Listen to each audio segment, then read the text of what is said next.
Assalamualaikum warahmatullahi wabarakatuh. Senang sekali jumpa kembali dengan Wahyudi AS.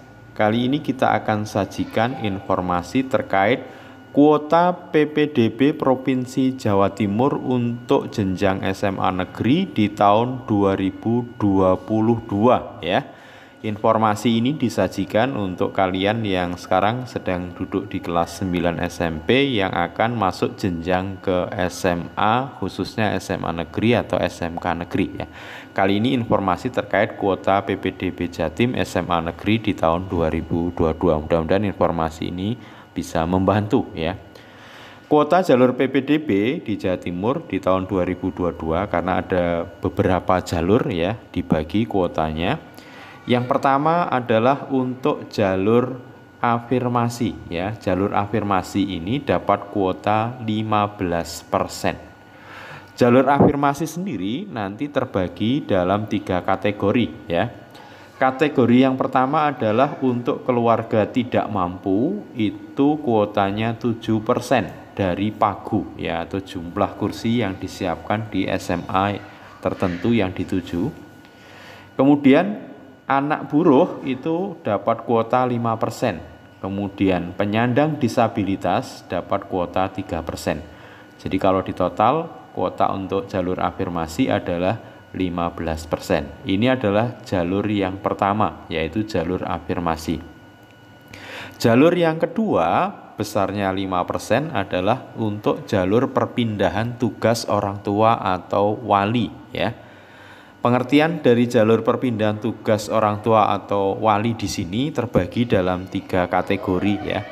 Kategori yang pertama untuk perpindahan tugas orang tua atau wali itu sendiri yang dapat kuota 2%. Kemudian yang kedua adalah untuk anak guru itu kuotanya 2%.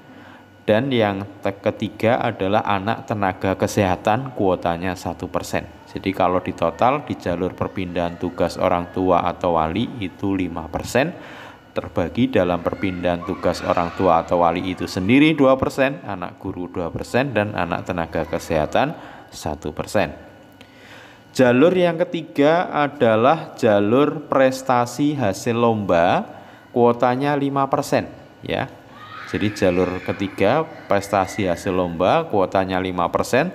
Terbagi dalam 2 kategori, yaitu prestasi hasil lomba bidang akademik kuotanya 2% dan prestasi hasil lomba non-akademik itu kuotanya 3%. Jadi kalau di total untuk prestasi hasil lomba itu dapat kuota 5%.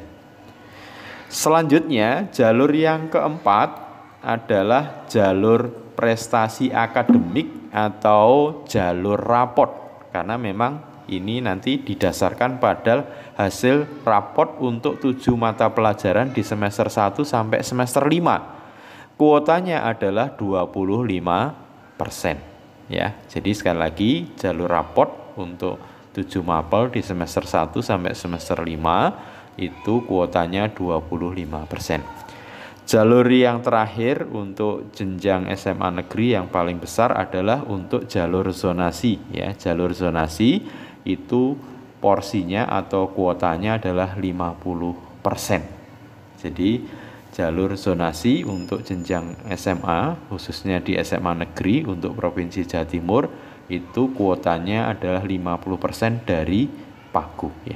Jadi kalau di total jalur afirmasi 15%, perpindahan tugas orang tua wali 5%, prestasi hasil lomba 5%, kemudian rapot 25% dan zonasi 50%, ini totalnya nanti 100%.